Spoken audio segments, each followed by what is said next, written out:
Nagenoeg 40% van Suid-Afrika se grondgebied kan deur hidrobreking beïnvloed word, sê Ernest Pringle, die voorsitter van Agri Oos-Kaap. Hy het daarop gewys dat Shell se beste vooruitsigte om skaliegas te vind in hul 3 eksplorasiestreke in die hartland van die Groot Karoo is. As an organisation, Agri Eastern Cape has got no objection to exploration for shale gas or even utilisation of shale gas by normal exploratory methods, conventional methods.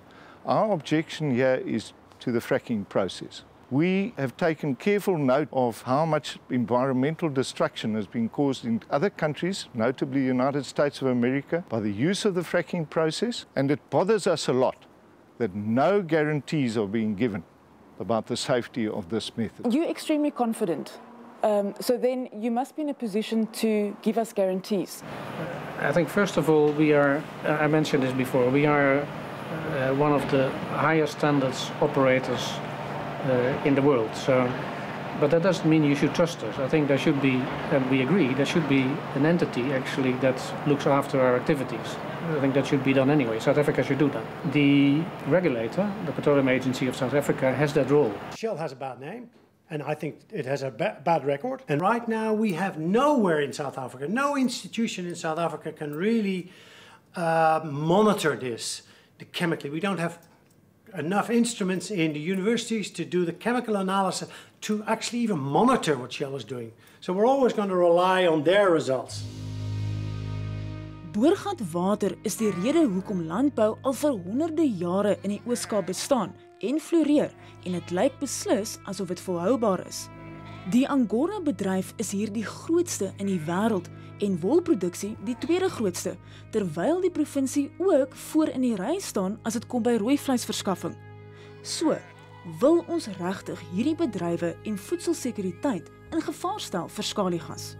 Derek Light, 'n prokureur van 'n Graafreinet, verteenwoordig 'n groep boere uit die Oos-Kaap. Hy het reeds 2 hofsaake teen die prospekteermaatskappye gewen. Sou die minister dan daardie aansoeke goedkeur? Die 3 aansoeke van Shell, die aansoek van Falcon en Boendo, is ons remedie, ek verteenwoordig grondeienaars, is dan om te besluit of ons daardie besluit op hersiening moet neem na die Hooggeregshof toe, wat tans my opdrag is. Any court case, well, through the media one is read. We've heard that people will take us to court. As government, we have a responsibility to defend decisions we take. Die wêreld, insluitend Suid-Afrika, is desperaat op soek na nuwe gas en oliebronne en die moontlikheid van duisende werksgeleenthede lyk ook na 'n verdere rede om die nodige permitte uit te reik. Sommige ekonome beweer dat net 10% van die geskatte skaliegas hier biljoene rande vir die regering kan inbring. Maar dan sal die Karoo soos hierdie verrenoveerde landskap lyk. Tog, volgens minister Shabangu, kan die gasbron dalk net 20 tot 50 jaar hou. So, dis eenvoudig nie volhoubaar nie. Maar die Karoo landskap gaan vir ewig geskenk wees. So ook die ondergrondse water en die lug wat ons inasem. The footprint of something we would do would be very small. We will consult as best as we can with the people of the Karoo on where we would like to drill the wells. And also if there would be a development, it's all after environmental impact assessments are done, also for the exploration wells. And the chance of contamination, if you have a high quality operator, should be very, very small. Shell, met hulle wonderlike maniere en afwatering van mense se vertroue in Swan, is hulle nou besig om te verkondig dat hierdie dinge nie so erg is nie. Hulle verkondig dat hulle gaan net 24 gate boor, nou tydens die eksplorasiefase. En hoekom raak die boere bekommerd? Hulle vergeet om die boere te vertel dat as hulle oorgaan na die produksiefase toe, gaan daar honderde duisende gate geboor moet word. Dan gaan dit 'n ander storie wees. In die Aberdeen-distrik, een van die droogste streke in die Karoo, het Soekor tydens hul soeke na olie in die 60s 'n diep boorgat op die plaas Skietfontein gesink. Henny Barnard se familie bly al dekades lank hier. Watter impak het hierdie boorgat op jou plaas en spesifiek op jou vee in hierdie area? Nee, ek boer met Swartbepense, onder andere is een van my hoofboerderye.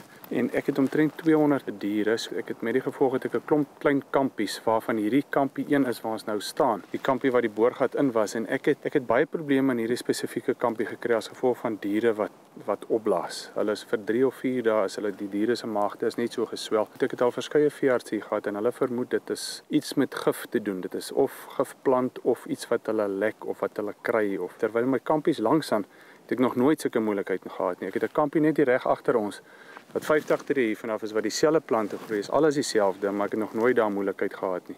So ons vermoed dit het iets te doen met die grond hier rondom die boorgat. Wat hier belangrik is dat hierdie boorgat blykbaar professor van Tonder se teorie bewys dat die water diep onder die grond onderdruk is en dat dit 'n manier sal vind om na die oppervlak te stroom.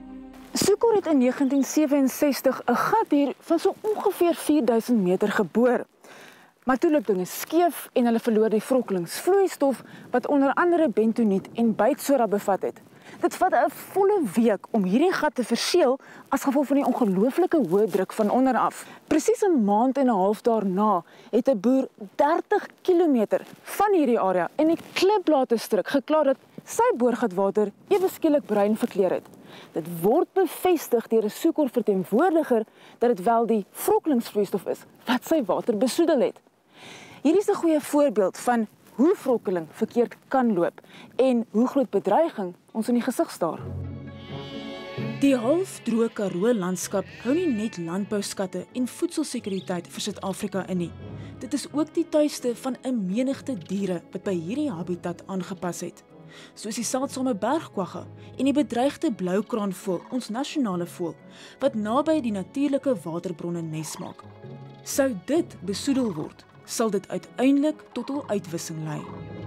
Is ons bereid om honger te ly in 'n wêreld waar voedselvoorsiening al minder word, sodat buitelandse maatskappye met swak reputasies aan ons werk verskaf en terselfdertyd groot, dog onvolhoubare winste maak?